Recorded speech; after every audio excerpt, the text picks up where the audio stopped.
Today we're going to work on our John Deere 110 TLB. It had a problem with very hard starting, and intermittently it wouldn't start at all.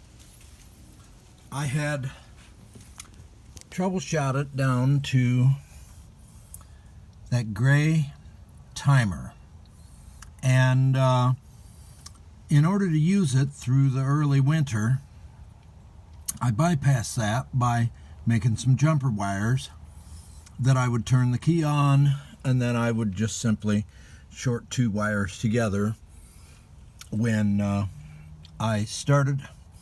And what that does is that energizes that solenoid in there on the injection pump.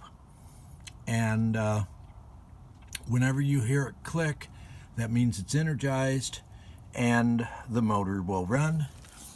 And so now I'm going to turn the key on and we'll see what that relay does. Hear it click.